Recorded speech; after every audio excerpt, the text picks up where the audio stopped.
Assalamualaikum warahmatullahi wabarakatuh. Perkenalkan, aku adalah Siti Habibah Dempiji, biasa dipanggil Sela, dan aku berasal dari kelas Psikologi B tahun ajaran 2023 dengan NIM channel 2131091.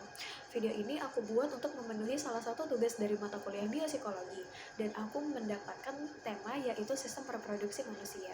Oleh karena itu, di video ini aku akan memberikan penjelasan tentang perjalanan sel sperma untuk melihat atau menemui sel telur dan akhirnya terjadilah pembuahan atau fertilisasi. Kalau begitu aku mulai aja ya. Pada suatu hari terdapat negara wanita. Negara wanita ini sangat terkenal karena jalur masuk dan jalur keluarnya hanyalah satu, yaitu gerbang Himen. Nah, di sisi lain terdapat negara pria. Negara pria ini terkenal karena ia memiliki bom yang bernama bom penis, dan di dalam bom penis ini terdapat 300 juta prajurit sperma. Nah, pada suatu hari, negara pria ini ingin menyerang negara wanita. Oleh karena itu, negara pria melepaskan bom penis ke negara wanita. Nah, bom penis ini itu sangat kuat sampai-sampai gerbang Himen itu berhasil jebol, dan karena bom penis ini kan udah meledak ya, berarti isinya itu terkeluar dari bom tersebut. Oleh karena itu 300 juta prajurit sperma akhirnya keluar dan menyerbu negara wanita. Akan tetapi karena ledakan yang sangat dahsyat, sekian juta prajurit sperma terkeluar dari negara wanita, dan prajurit sperma yang lemah itu tidak bisa beradaptasi dengan perubahan cuaca di negara wanita. Oleh karena itu mereka mati. Itu merupakan seleksi pertama, dan kita lanjut dengan seleksi kedua. Akan tetapi di seleksi kedua ini kita harus mengetahui satu informasi yang sangat penting, yaitu di negara wanita ini mereka sedang merayakan kedewasaan dari putri mahkota mereka, yaitu sel telur. Nah, ini kan berarti acara yang sangat meriah yang dirayakan oleh satu negara wanita. Oleh karena itu gerbang-gerbang di dalam negara wanita itu terbuka lebar bahkan untuk umum. Oleh karena itu penyerbuan oleh sisa dari prajurit sperma itu dapat dilakukan dengan sangat mudah. Maaf.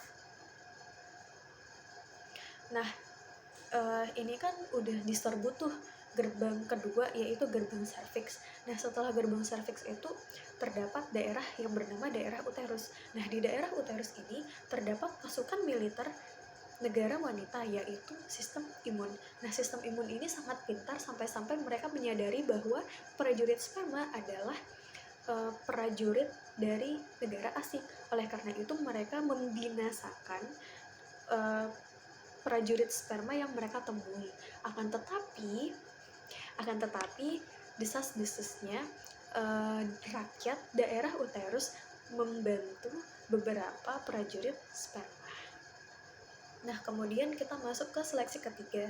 Seleksi ketiga ini kita juga harus mengetahui satu informasi yang sangat penting, yaitu karena acara Putri Mahkota ini, Putri Mahkota akhirnya tinggal di satu dari dua kastil di daerah uterus. Nah, kastil ini itu terletak di gang atau lorong yang bernama tuba falopi. Ada tuba falopi kanan dan ada tuba falopi kiri. Nah, maaf hidung saya sangat gatal. Kemudian kita lanjut ya di seleksi ketiga ya. Nah, karena ada dua jalur nih ya, akhirnya sisa prajurit sperma tadi itu akhirnya memencar menjadi dua, dan karena putri mahkotanya kan cuma satu ya, jadinya dari dua kastil itu hanya satu kastil yang dihuni. Oleh karena itu kumpulan sperma yang mencar itu hanya satu kelompok aja yang berada di jalan yang benar gitu. Nah, akan tetapi di tuba falopi itu terdapat silia. Nah, silia ini tuh kayak rambut yang bergerak-gerak begini, dan dia itu karena bergerak ya, jadinya dia tuh memberikan fraksi yang mempersulit prajurit sperma menuju putri mahkota sel telur. Nah, sampai saat ini mungkin kalian akan bertanya-tanya ya, apa tujuan dari sperma dan apa tujuan dari negara pria untuk mendekati putri mahkota sel telur.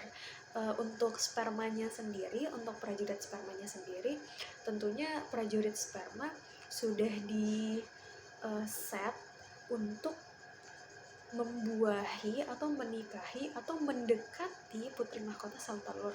Untuk negara pria sendiri, mayoritas itu dilatar belakangi oleh nafsu.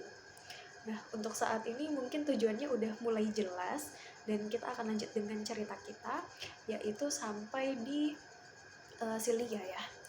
Nah, itu kan jadinya karena silia tentunya pergerakan sperma semakin sulit. Oleh karena itu beberapa sperma pun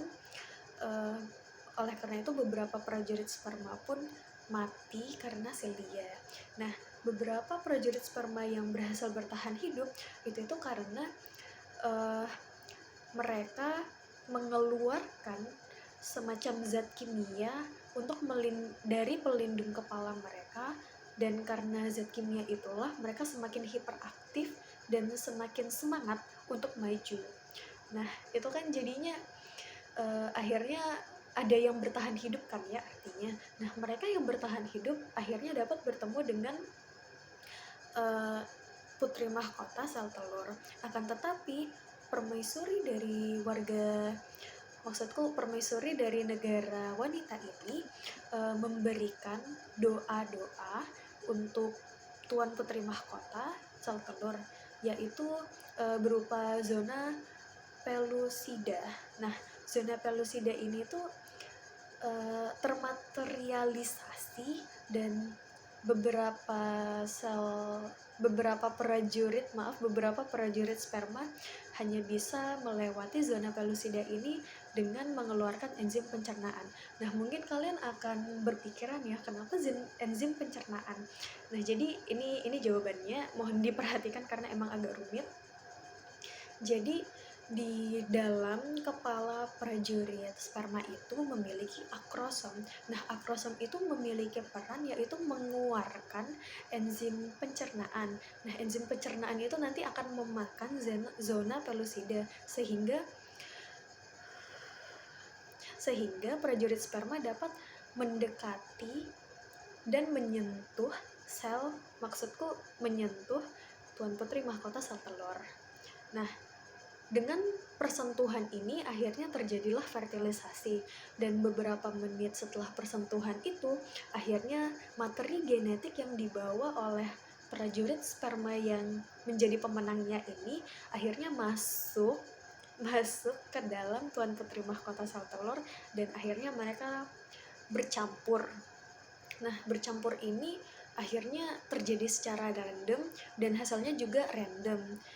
Dan karena ini random kan ya, dan tentunya kita sudah memiliki sperma pemenang, jadi sperma yang lain prajurit sperma yang lain itu gak bisa menang. Jadi kita gak boleh memiliki dua pemenang, kecuali terdapat beberapa